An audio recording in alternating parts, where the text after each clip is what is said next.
Okay, so when I say Greek mythology, what pops into your head? Probably epic heroes, right?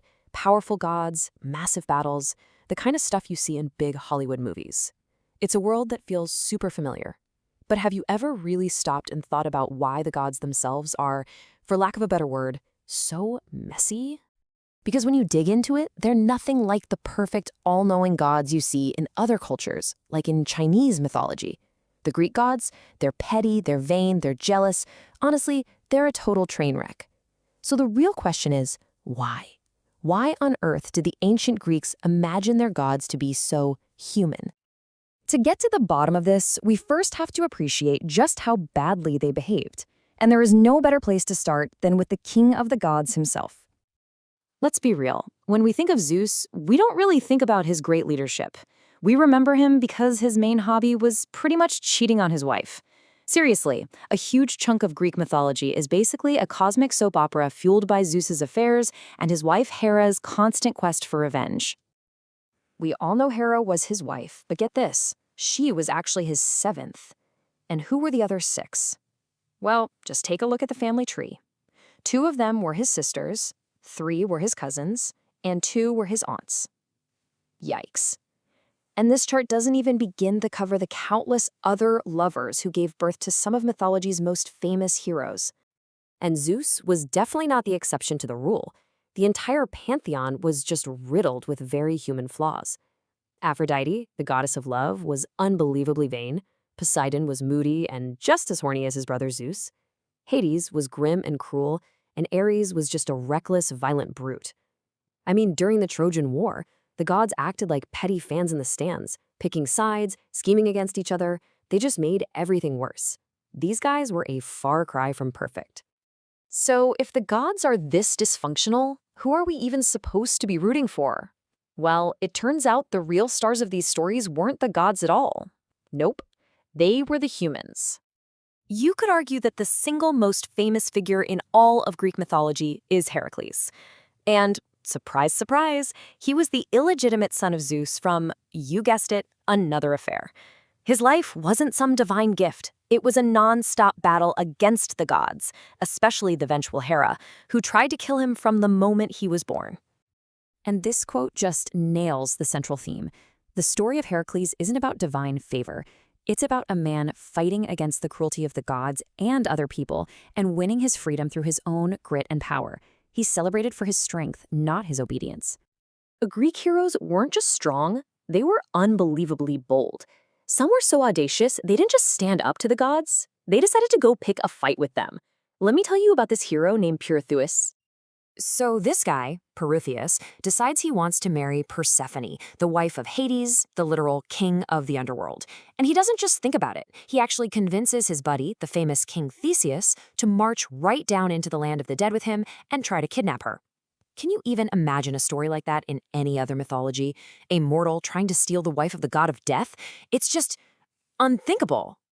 So here's the crucial point, the big twist. Greek mythology totally flips the script. The heroes are the A-listers. They're the main characters driving the story. And the gods? They're often just the supporting cast. And a lot of the time, they're the actual villains. Which brings us right back to our big question. Why? What is going on here? Well, the answer isn't buried in some ancient religious text. It's actually in the geography. It all boils down to a massive split between two kinds of civilizations, agrarian, which are land-based, and maritime or sea-based. Each one creates a completely different logic, a different way of seeing the world, your gods, and most importantly, yourself.